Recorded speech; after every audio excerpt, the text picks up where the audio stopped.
మన తెలంగాణలో మొట్టమొదటి ఫ్యాక్టరీ అవుట్లెట్ మన ముకుంద జ్యువెలర్స్ లో లైట్ వెయిట్ ఆభరణాలు కలెక్షన్స్ ఎన్నెన్నో అన్ని జ్యువెలరీస్ పై VA కేవలం 2 to 12% మాత్రమే. విచ్చేయండి ముకుంద జ్యువెలర్స్.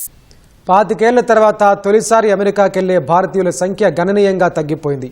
అమెరికా అధ్యక్షుడిగా ట్రంప్ రాకతో వీసాలు కష్టతరంగా మారడం, ఇరు దేశాల సంబంధాలు దెబ్బతినడం వంటి కారణాలతో ఈ పరిస్థితి తలెత్తిందని విశ్లేషకులు భావిస్తున్నారు.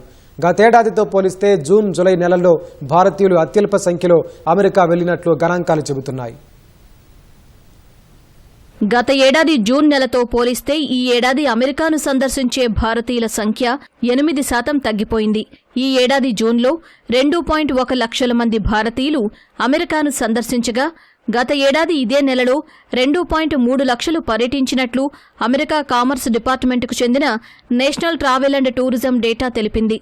జూలైలోనూ గత ఏడాదితో పోలిస్తే 5.5% తగ్గుదల నమోదైనట్లు వెల్లడించింది. అమెరికాలో 50 లక్షల మంది భారతీయులు ఉంటున్నారు. భారత్ నుంచి పెద్ద సంఖ్యలో సందర్శకులు తమ మిత్రులు, కుటుంబ సభ్యులను కలిసేందుకు, వ్యాపారం నిమిత్తం అమెరికాకు వెళుతూ ఉంటారు.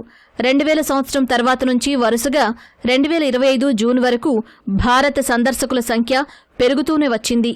ఈసారి మాత్రమే తగ్గుదల నమోదైంది. అమెరికాకు విదేశీయులు ఎక్కువగా వెళ్లే జాబితాలో భారత్ది 4వ స్థానం. తొలి స్థానంలో కెనడా, 2వ స్థానంలో మెక్సికో ఉండగా బ్రిటన్ 3వ స్థానంలో నిలిచింది. కేవలం భారత్ నుంచే కాకుండా అమెరికాకు అంతర్జాతీయ ప్రయాణికుల రాక కూడా తగ్గినట్లు NTTO వివరించింది. గత ఏడాది జూన్తో పోలిస్తే అమెరికాకు 6.2% అంతర్జాతీయ ప్రయాణికుల రాక తగ్గింది. మేలో 7, మార్చిలో 8, ఫిబ్రవరిలో 1.9% అమెరికాకు ఇతర దేశాల పౌరుల రాక తగ్గింది. ట్రంప్ ప్రతిపాదించిన కఠిన వీసా నిబంధనలను ఇప్పుడే తప్పుపట్టలేమని అమెరికా పర్యాటక రంగం దిగ్గజాలు చెబుతున్నాయి. కానీ ఇదే పరిస్థితి కొనసాగితే మాత్రం అనుమానించాల్సిందేనని చెబుతున్నారు. ముఖ్యంగా విద్యార్థి విభాగం వీసాల్లో తగ్గుదల భారీగా ఉన్నట్లు ట్రావెల్ సంస్థలు చెబుతున్నాయి. వీటికి జాప్యాలే కారణమని అంటున్నాయి.